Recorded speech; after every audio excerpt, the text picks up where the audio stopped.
Here's another trade proposal situation that I'm looking at. I've been looking on a few sites, and the Knicks and the Clippers want to try to do some possible, trade going on. Now, the only thing is with the situation at hand that I see specifically is now that they want to implement Obi Toppin in the situation in regards to the trade. Now, of course, in the article I was reading, in a few articles actually, one name that, came up, of course, that you're always going to hear is probably Marcus Morris, simply because, Marcus Morris, a lot of people think his situation with the Clippers have really just been long overdue, and they definitely need, to make some changes there. So his name is put up, and of course, in exchange for a pick also of the Clippers that they have is something that the, New York Knicks are looking forward to or looking for. Now, I don't know exactly how that's going to pan out in regards to, giving up a player and a pick, or maybe they'll just be fine with taking the pick, from the Clippers. But either way, I just don't know exactly how it benefits the Clippers if they give up a pick,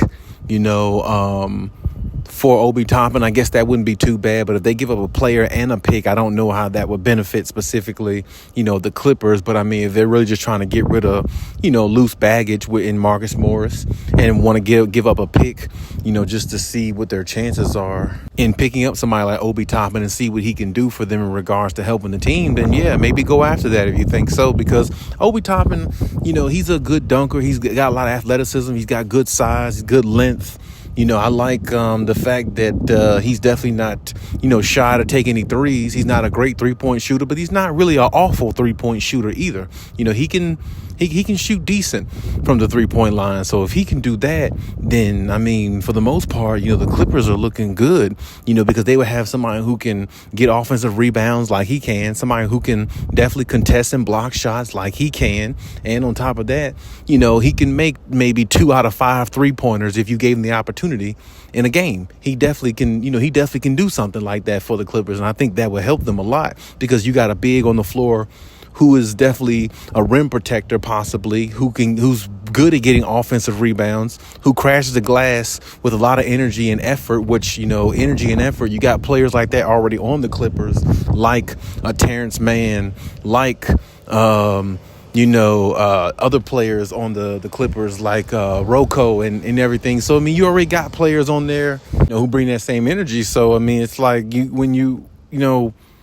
adding somebody like Obi Toppin wouldn't be bad for the Clippers. I think he would actually help. You know what I'm saying? I don't know if, like I said, Marcus Morris might not be the one that they actually want in regards to if the trade actually was to go through. They might ask for somebody like Zubac or something like that, but I'm not sure how that would go. Maybe even they might ask for Mason Plumlee. I personally wouldn't let go of Mason Plumlee myself.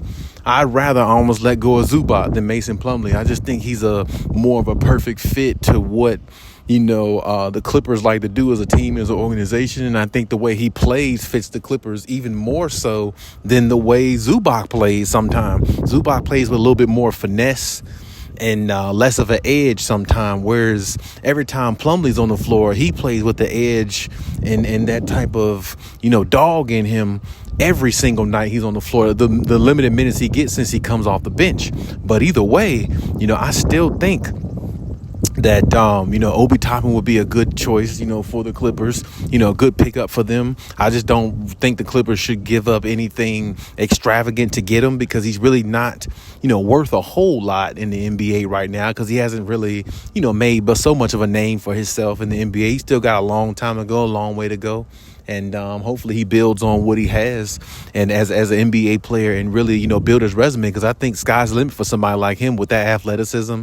And on top of that, his length and his wingspan and like his defensive, he could become a better defensive player too. So, I mean, it's a lot of upside for Obi Toppin. So I definitely don't see that being a situation that will hurt the Clippers, especially like I said before, they're not trying to give up too much, to get somebody like that, because as I said before, you got a championship caliber roster. You don't want to give up too much, because your team is really already built for a championship and already has the depth, the pieces, the superstars, the coach currently, all that stuff. So, I mean, giving up too much just to get very little back is a waste of time. So hopefully the Clippers are keeping that in mind. Hopefully that's their thought process.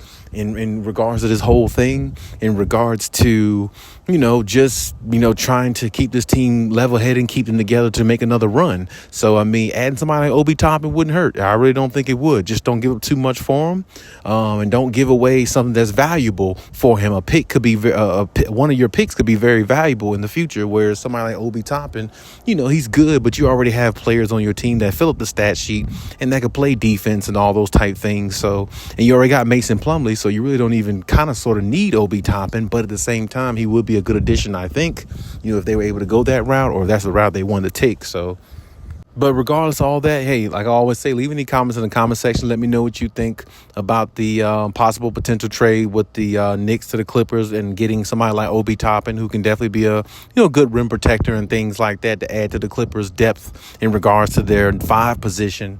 But as I said before, I'd be interested to see who they give up for any of these trades that they possibly might make or anything like that. So we'll see what happens. But as I say, leave any comments in the comment section and we'll talk about it as always.